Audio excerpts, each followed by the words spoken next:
कहा यह जाता है कि इंदिरा गांधी के दखल के बाद में आपका एनकाउंटर रोका गया। ऐसी हो सकता दिल्ली हाँ, दिल्ली ये के हो गलियारों सकता है में क्योंकि ये हो सकता है क्योंकि हमारे बाबा भी कांग्रेस से विधायक थे और हम भी कांग्रेस में हाथ पैर मार ही रहे थे। जैसे उस समय रणजीत सिंह जुदेव थे, पीर बहादुर सिंह थे, इन लोगों से हमारा परिचय था। उस समय हम कांग्रेस में भी ही घूम रहे थे।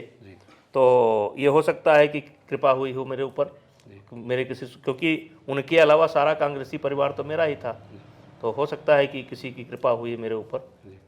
इस विषय में मुझे बहुत जानकारी नहीं, लेकिन यह कि प्रयास थम गया था। जी, मतलब आपने बड़ा जोखिम लिया कि आपके एनकाउंटर की तैयारी थी, आप बच के निकले और फिर वापस उसी डीवाईएसपी के घर पहुंचे। हाँ, दूसरे दिन शाम, क्योंकि घर पर लेटे थे, कोई रास्ता था नहीं, किससे बात करें, कौन सहयोग करे। तो मैंने सोचा कि क्यों ना उन्हीं से बात किया जाए। तो मैं गाड़ी उठाया, मेरे पास फिएट कार थी उस समय, अकेले उठाया, ड्राइव किया और गांव से करीब 20 किलोमीटर दूरी पर पहुंचा। अंधेरा हो गया था। मैंने गाड़ी खड़ी की और बिना आज्ञा के, बिना पूछे उनके ड्राइंग रूम में पहुंच गया। और वो देख करके, मेरा नाम सुनकर के हड़बड़ा कर खड़े हो गए। मैंने कहा बैठिए, मैं बात करने आया हूँ। और जब सामान्य बात हुई तो वो मेरे इतने संरक्षक बन गए। और अभी कुछ दिन पहले, अभी भी हैं वो, मैंने उनको दिल्ली में सम्मानित भी किया था। और एक क्षत्रिय समाज का ही कार्यक्रम था। मैंने बताया कि देखिए एक क्षत्रिय भी हैं, अगर उस दिन ये काउंटर हो जाता मेरा तो आज मैं शायद 6 बार एमपी या मेरी पत्नी एमपी, आज ये कहानी ना होती, समाप्त हो जाती। अच्छा सिंह साहब, आपने तो कॉलेज में हैंड ग्रेनेड फेंक दिया था, वो भी एक कहानी। अरे नहीं नहीं, ये ऐसी कहानी नहीं है। हमारा चुनाव चल रहा था और मैं चुनाव लड़ रहा था, काउंटिंग हो रही थी, तो विरोधियों ने हैंड ग्रेनेड फेंक दिए थे, हमने नहीं फेंका था। हमें ये भी एक कहानी हाँ, बहुत बहुत ज़्यादा वोटों से मैं जीता था। मैं इतना हल्का काम नहीं करता था जी। हाँ, ये हैंड ग्रेनेड और गोला बारूद नहीं, मुंह का थप्पड़ चल जाता था, उतने काफ़ी था। ये कमज़ोर लोग मर्डर करते हैं, कमज़ोर लोग जो है ये करते हैं। जो है ताकतवर आदमी किसी को जान माल का नुकसान नहीं करता। लेकिन एक कहानी ये भी है कि आपने एक पुलिस वाले पे ही कनपट्टी पे पिस्टल तान दी।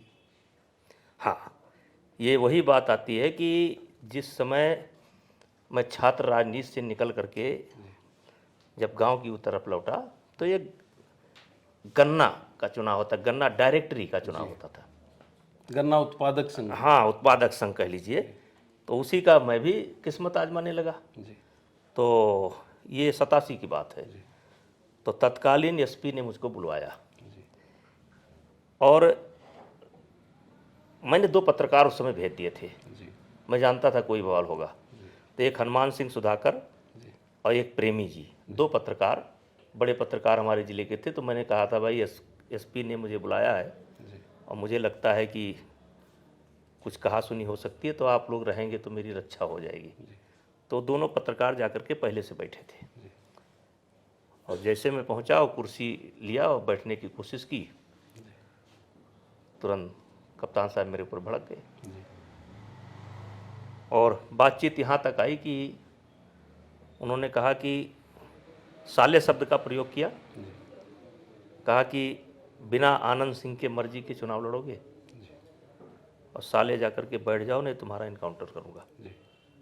तो मेरे हाथ में पिस्टल थी, मैंने निकाला। हमने कहा तुम कल करोगे, मैं अभी करता हूँ। तुम कल करोगे, हम अभी करते हैं। और काफ़ी देर तक चला। उसके बाद हम अपने बैठे बुलेट मोटरसाइकिल पर चले आए, चुनाव लड़े। फिर पुलिस ने सारे वोटर पकड़ लिए, कुल 33 वोटर थे, 27 आदमी पकड़ लिए।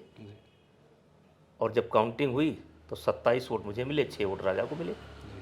उसके बावजूद हाँ, 27 वोट मुझे मिले, 27 वोट मुझे मिले, 6 वोट उनको मिले। मतलब उनके कब्जे में होने के बावजूद, उनके कब्जे में 5 रोज से उनके कब्जे में होने के बावजूद भी, देखिए मैं दिल पर राज करता हूँ,